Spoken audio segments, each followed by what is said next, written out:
अस्सलाम वालेकुम class. Hope so आप लोग अच्छी सेहत के साथ होंगे और अपना सबक रेगुलरली याद कर रहे होंगे। तो जैसा कि हमने प्रीवियस लेक्चर के अंदर न्यूरॉन्स के बारे में स्टडी किया कि न्यूरॉन्स क्या होते हैं, उनकी कितनी टाइप्स हैं, आज हम थोड़ा सा डिस्कस करेंगे नर्व्स के बारे में कि बेसिकली नर्व क्या होती है। तो नर्व बेसिकली जब हम बहुत से न्यूरॉन के सिर्फ एक्सॉन को इकट्ठा करके एक लिपिड की मेम्ब्रेन के अंदर लपेट देते हैं तो उसको हम नर्व का नाम देते हैं। मतलब न्यूरॉन के बहुत से एक्सॉन्स लेने हैं और उन एक्सॉन को एक मेम्ब्रेन की लेयर के अंदर लपेट देना है तो उसको हम नर्व का नाम दे देते हैं। तो फंक्शन के हिसाब से, प्रॉपर्टीज़ के हिसाब से नर्व को मुख्तलिफ कैटेगरी में डिवाइड किया गया है। जैसा कि सेंसरी नर्व, इसके पास सिर्फ सेंसरी न्यूरॉन के एक्सॉन होते हैं, ठीक है। मोटर नर्व के पास मोटर न्यूरॉन के एक्सॉन होते हैं, जबकि मिक्स्ड नर्व जो है इनके पास सेंसरी और मोटर न्यूरॉन दोनों के एक्सॉन को मिला के उनको एक लिपिड मेम्ब्रेन में रैप किया जाता है। इसके नतीजे में जो नर्व बनती है उसको हम मिक्स्ड नर्व का नाम देते हैं। तो हमारा नेक्स्ट टॉपिक है division of nervous system. Basically nervous system को दो हिस्सों में डिवाइड किया गया है, एक है सेंट्रल नर्वस सिस्टम, दूसरा है पेरिफेरल नर्वस सिस्टम। आज हम डिस्कस करेंगे central nervous system. Central nervous system के दो पार्ट्स हैं, एक ब्रेन और स्पाइनल कॉर्ड। हम प्रीवियस लेक्चर में भी बार बार जिक्र कर चुके हैं। तो आज हम फोकस करते हैं सिर्फ ब्रेन के ऊपर कि ब्रेन क्या है, ठीक है।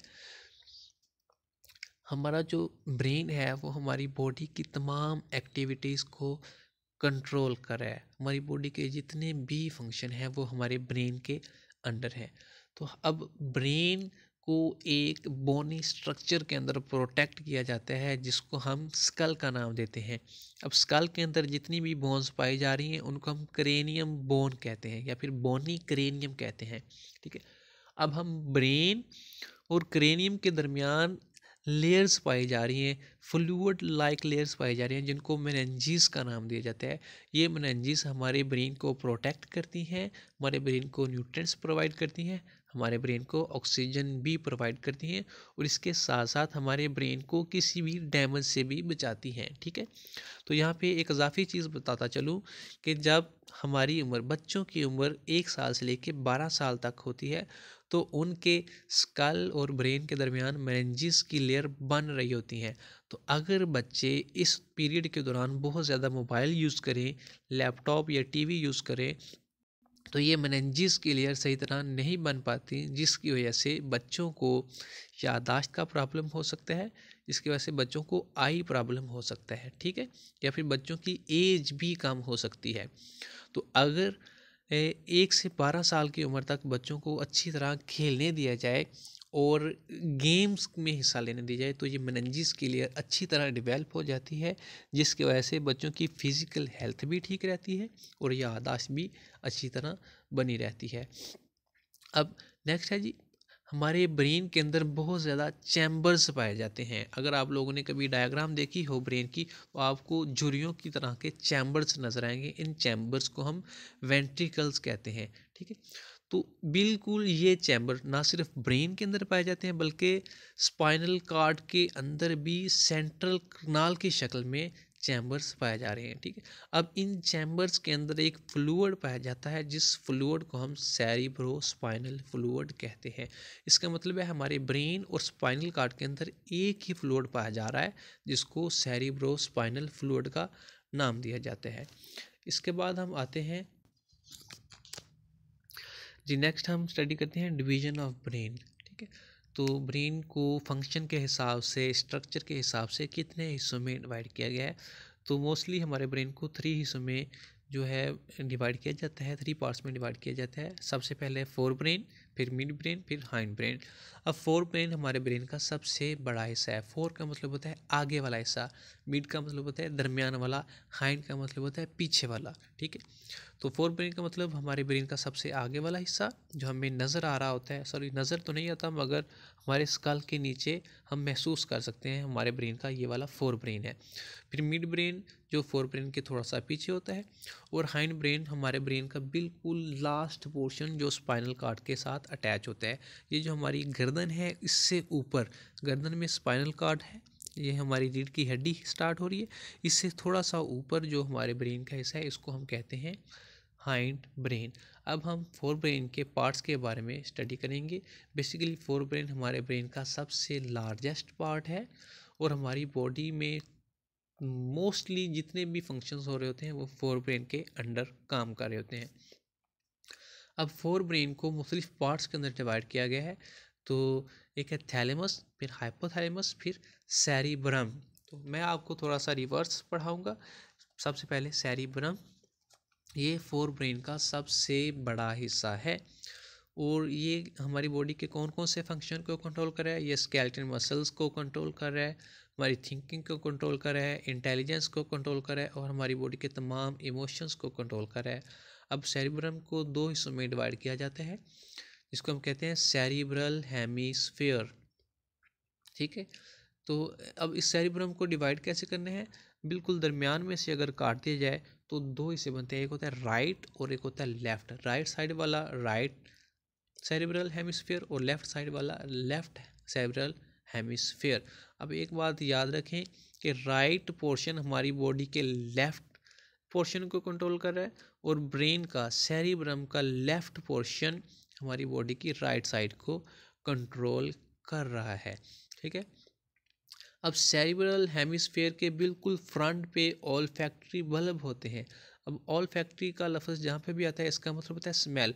इसका मतलब हमारी बॉडी में या हमारे नाक के ज़रिए हम जिस किस्म की भी स्मेल को सूंघते हैं वो हमारे ब्रेन के सेरिब्रम के बिल्कुल सामने वाले हिस्से में, जिसको हम कहते हैं माथा, माथे के पीछे जो ब्रेन का हिस्सा है इस जगह पे सेंस किया जाता है। तो upper layer of cerebral hemisphere, जिसको सेरिब्रल कॉर्टेक्स का नाम दिया जाता है, ये ग्रे मैट्रिक्स पे मुश्तमिल होता है। अब ग्रे मैट्रिक्स नर्वस सिस्टम का वो वाला हिस्सा है जिसके पास बहुत ज़्यादा सेल बॉडी होती है और नॉन माइलिनेटेड एक्सॉन होते हैं। नॉन माइलिनेटेड एक्सॉन का मतलब इनके ऊपर किसी भी किस्म की लिपिड की लेयर नहीं होती।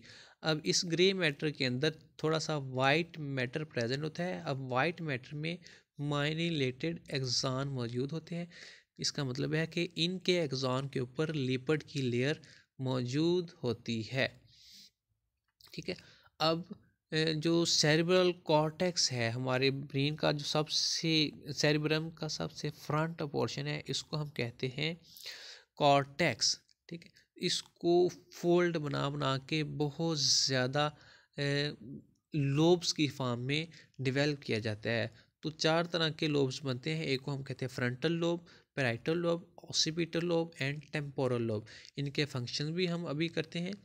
फ्रंटल लोब का फंक्शन है हमारी बॉडी के मोटर फंक्शंस को कंट्रोल करता है। मोटर फंक्शन को कंट्रोल करने का मतलब हमारी बॉडी के स्केलेटन मसल्स को कंट्रोल कर रहा है। इसके साथ साथ conscious control of skeleton muscles को भी परमिट कर रहा है, मतलब हमारी बॉडी में कब किसी मसल ने कंट्रैक्ट करना है, कब किसी मसल ने स्केलेटल मसल ने कंट्रैक्ट करना है, कब किसी स्केलेटल मसल ने रिलैक्स होना है, और हमारी बॉडी में जो मूवमेंट है उसको कंट्रोल कर रहा है, और बोलना कब है ये भी फ्रंटल लोब के जिम्मे आता है। इसके बाद है पैराइटल।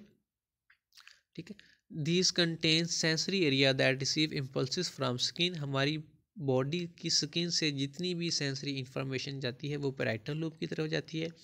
ऑसिपिटल का लफ्ज़ जब भी आता है, ऑसिपिटल हो जाए या फिर ऑल्फैक्टरी हो जाए, ऑसिपिटल हमेशा विजुअल इंफॉर्मेशन को रिसीव करता है और एनालाइज करता है। ऑसिपिटल का मतलब आई के साथ होता है। फिर टेम्पोरल, तो टेम्पोरल का फंक्शन हेयरिंग और स्मेल से रिलेटेड होता है।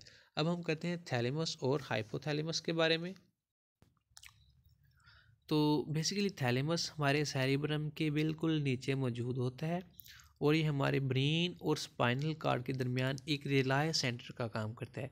अब रिलाय सेंटर क्या होता है? रिलाय सेंटर एक ऐसा स्टेशन होता है जहाँ पे इंफॉर्मेशन थोड़ी देर रुकती है, फिर उसको आगे कन्वे कर दिया जाता है। ठीक है। और हमारी बॉडी के बहुत से हिस्सों से थैलेमस पैगामात वसूल करता है और उसको सेरिब्रम की तरफ भेज देता है। सिर्फ ये नोज़ की तरफ से आने वाले पैगामात वसूल नहीं करता, इसके अलावा ये हर तरह की सेंसरी इंफॉर्मेशन को वसूल कर सकता है। ठीक है। ये पेन परसेप्शन के अंदर भी इन्वॉल्व होता है, स्लीप और अवेकनिंग के अंदर भी इन्वॉल्व होता है। हमारी बॉडी के किस हिस्से में पेन हो रही है, कितनी पेन हो रही है, हमने सोना कब है, जागना कब है, इन तमाम फंक्शन को थैलेमस कंट्रोल कर रहा है। इसके बाद आता है हाइपोथैलेमस। ये मिड ब्रेन के थोड़ा सा ऊपर और थैलेमस से थोड़ा सा नीचे मौजूद होता है। और इंसानों के अंदर इसका साइज़ एक बादाम के साइज़ के बराबर होता है। इसका सबसे इम्पोर्टेंट फंक्शन ये है कि हमारी बॉडी के नर्वस सिस्टम को एंडोक्राइन सिस्टम के साथ जोड़ा होता है। इसका मतलब है कि अगर कोई स्टिमुलस न्यूरॉन्स की शक्ल में दी जाएगी तो उसका रिस्पॉन्स हार्मोन पैदा करके दिया जाएगा। ठीक है। ये हमारी बॉडी में रेग की, गुस्से की, पेन की, खुशी की और दुख जैसे एहसासात को कंट्रोल कर रहा होता है। तो इस टॉपिक को आप अच्छे तरीके से याद करें और नीचे ये डायग्राम भी नज़र आ रही है ब्रेन की, इसको ड्रा करें और ड्रा करने के बाद ग्रुप में सेंड करके अपने रोल नंबर के साथ या अपने नाम के साथ सेंड करें ताकि मुझे पता चले आप लोग काम कर रहे हैं। ठीक है। ओके, बेस्ट ऑफ लक, अपना ख्याल रखिएगा। अल्लाह हाफिज़।